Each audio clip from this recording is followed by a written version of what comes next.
In this video, I will be showing you how to access the online registration as a new student or a new family to Warren Township. First thing you're going to need to do is navigate to Parent View, and you will need to create a new account. So if this is collapsed, you will just click the arrow down and it will expand so that you can create a new account. It is going to ask a couple questions, so you will need to answer those.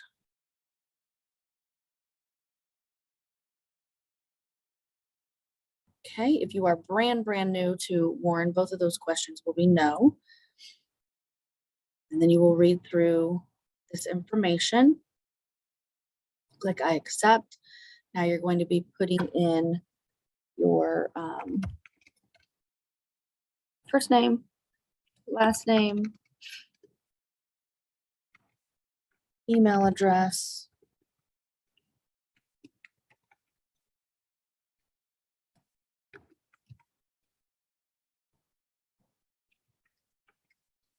and copy this code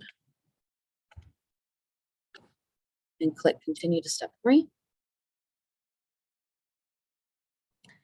Once you have reached this step, you will need to go to your email account to complete the registration. So I'm going to navigate to my email. I'm going to click on here and it says click here to complete the registration.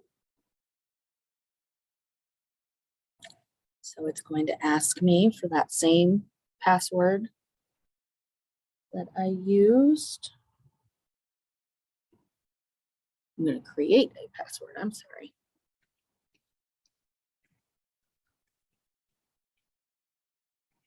And repeat it. And then click save and continue. This will be your username and password for your online registration. So once you are into Parent View, it is going to ask you which type of registration packet you need to complete. When you drop down menu, you will have a few options depending on what time of year it is. Right now, we are going to focus on the 2022 to 2023 kindergarten through 12th grade student registration. So that is the one I'm going to select. I'm going to click begin new registration. I would read through this information and click continue. For the electronic signature, your name, you have to type your name exactly the way you typed it when you created the account. And it will always be up here in the right corner. If you don't remember if you used your full name or your shortened version of your name or whatever that might be. So I need to type it in exactly the way I did. Click save and continue. It is now going to ask for your address. It's going to ask for the date of the address change. The date of the address change would be the day you are filling out the online registration. And then I would start filling in. You do it two ways. You can type in each field or you can start typing up here and it will find the address for you. I'm just going to start typing it in the fields.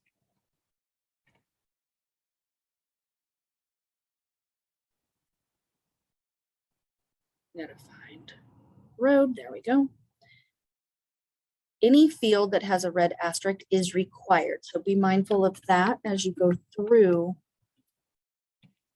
the registration, that you get all fields with the red asterisk, or it will stop you and have you go back to it. Okay. This is what it looks like after what I've typed at the top. I'm going to click save and continue. If my mailing address is the same as my home address, I will click this box. If it is not, I would then fill in the mailing address. Save and continue. Now it is asking for the parent guardian information. It defaults the enrolling parent, the one that created the account, so that first and last name is already in there. Asks for a language. Save and continue.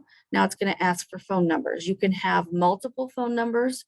If you have work, home, landline, cell, you need to designate one as a primary.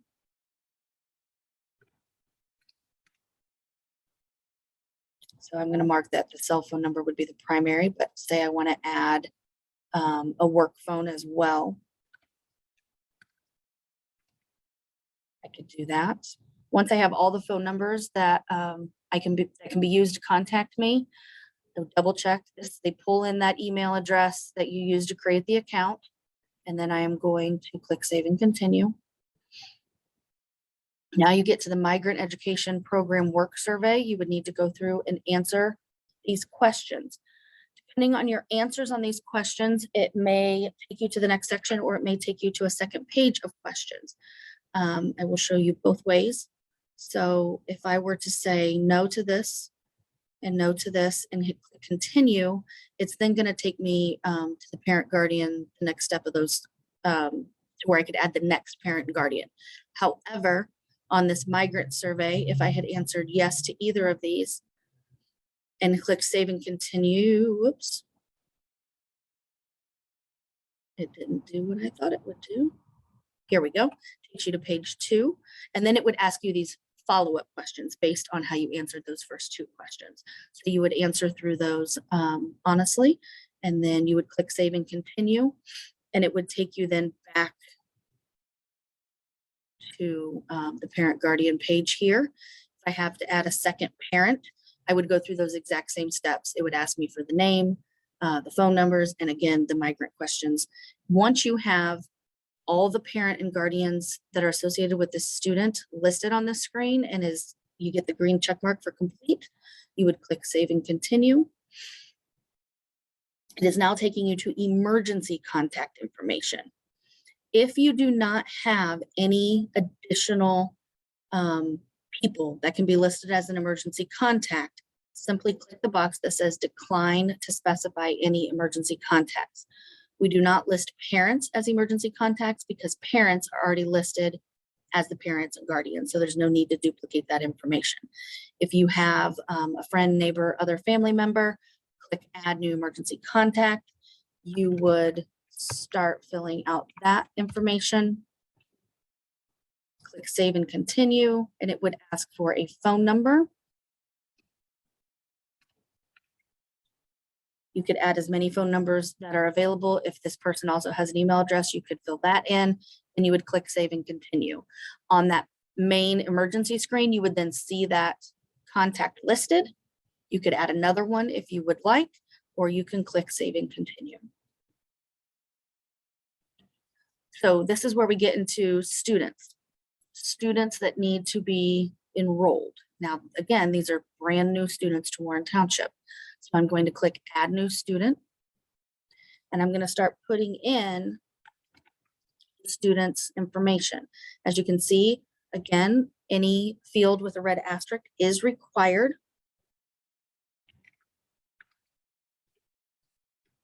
If they do not have a middle name, you can see there is a box there to check for no middle name.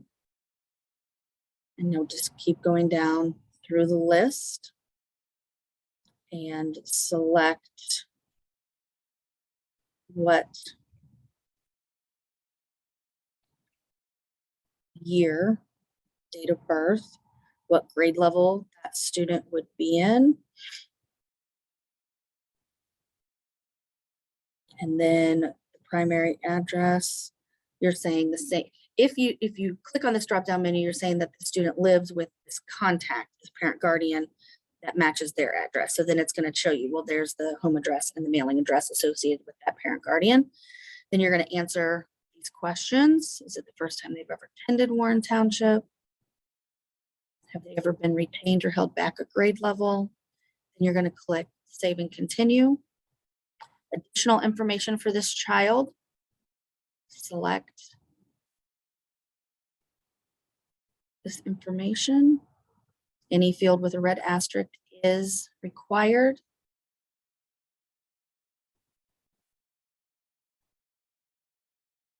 And then when you get to the bottom, click save and continue. Military information, you need to choose, read those questions and then answer them from the drop down.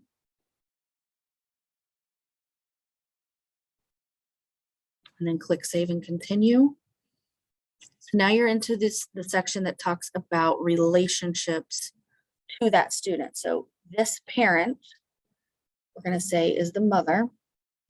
Then you would fill in the boxes that apply. So does the student live with the mother? Is the student allowed to have contact with the mother? Is the student allowed to receive mailings? Does the parent get mailings for the student? Can I release the child to this parent? There is a bar down at the bottom that will take you over farther. Is this parent financially responsible for this child? After you've gone through and answered those, you would then click Save and Continue. If there was more than one parent or guardian listed, you would see them below here as well. Here's a box that gives descriptions of what those boxes, check boxes mean. So Save and Continue. Now it's going to do that same concept with your emergency contacts. So who is this adult to this child? We're going to say it's a friend. Can this adult pick up this child from school? And then click Save and Continue. So if you have parent, guardians, and emergency contacts, and you have more than one listed here, you can simply drag these into the order that you would like them contacted in case of an emergency. So in case of emergency, I would want the mother contacted first and the friend second. If the mother is at work and isn't able to receive phone calls, then you could simply switch these. You just click and drag them in the order that you want them. Once you have it the way you want, you would click Save and Continue. And it moves us to our ethnicity screen. And then we would choose which of these apply to our student. The residency questionnaire. You're going to answer these questions. If you get to a question that is not applicable, for example, I put that the parent owns their home, therefore they don't live in an apartment, I would click not applicable. The same would go for the following boxes. Anytime any of these questions doesn't apply to the situation, you would click not applicable. Every single one of these questions is required, which is the red asterisk. So you got to make sure you answer all of them. You would then click Save and Continue. Also, depending on some of these answers, if you answered them differently than the way I did here, it may take you to another screen that also asks more questions. So you would answer those, and at the bottom of that screen, also click Save and Continue. The language survey, if this child is new to Indiana, first time they've ever attended a school in Indiana,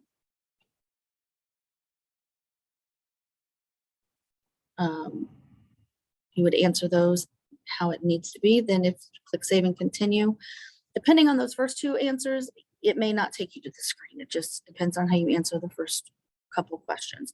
So I would read through these, answer them with the appropriate language, and click Save and Continue. Now we get to the special services questions. You're going to read and answer those. And since I said yes to this one, other questions popped out. If I were to say no, those questions wouldn't be there.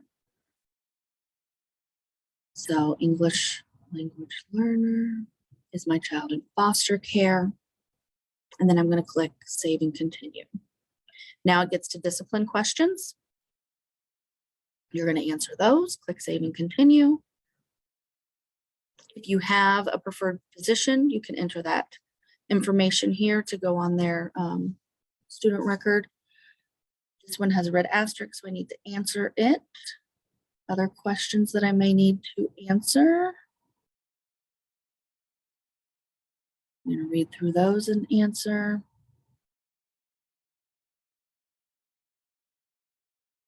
And then click Save and Continue. Medications. If your child takes any medications, you would click Add New Medication, and you would fill in that information. If they take more than one, you would continue clicking Add New Medication until all of the ones that your child takes are listed. If there's any medications not listed below, or you want to provide additional comments, you would do so in this text box. If your child does not take any medications, you would simply click this box and click Save and Continue.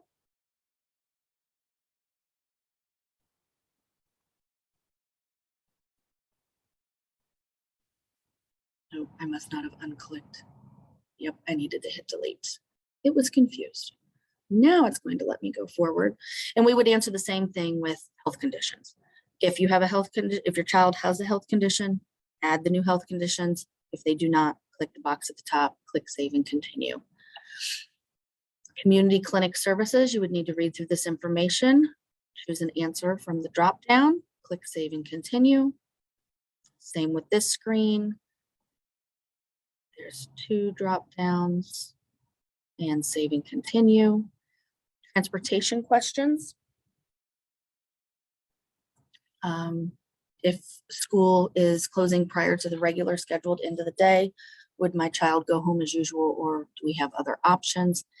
If this is other choice, meaning they're not going to go home the way they normally do, you would need to put the name, relationship, and phone number of the person that would be picking up that child in that situation. And then you would click save and continue. School selection, it shows you the home address here. And there is a note here that says mileage is estimated and transportation has the final say on bus availability. So you could choose your school selection. Since at the beginning of the registration for this child, I said that the child was going into 1st grade, it is only listing the elementary schools. So I would pick the elementary school that is the one associated with my address. Then I would click save and continue. I would answer the free and reduced, or read through the free and reduced lunch questions. And after I was finished, I would click save and continue. Same with the dress code policy, read through this information and click save and continue. Home internet access questions. These 4 questions are required, so you would choose from the drop-down menu. And then click save and continue. Now it has taken us back to that original students to enroll. We have completed all questions that relate to this one child. If you have more than one student, you would then need to click add new student, and you would go through all of those same questions for that child. And you would continue on until all of your children are listed. When you are finished, you would click save and continue, and it's going to take us to our document section. On this screen, there are multiple places that ask for documentation the school needs to process your enrollment. If you are able to upload those documents, you would choose what the document type is, and you would click upload, and those would automatically get sent to the school. If you have paper copies and you want to deliver them in person, you would simply click the box that says, I will deliver a hard copy to the school instead of uploading it. So you would go through and decide on each of those sections which option you're choosing. Some of these documents have a red asterisk, meaning they are required, others do not. Once you get to the bottom, you would click save and continue. Now you have reached the end of the online registration. At the bottom, you would have a button that says ready to submit, or I'm sorry, it would tell you it's ready to submit. You've completed all sections. You would click review. When you click review, it is going to go through and show you all of the information that you inserted into this online registration. At the very bottom of this, you would have a box that says, I've reviewed the registration. It is correct. You would click that box, then you would see the submit button. Once you click that submit button, it is being sent to the school that you chose. You will get confirmation that you have submitted the online registration, and the school will then reach out to you about getting your child in school.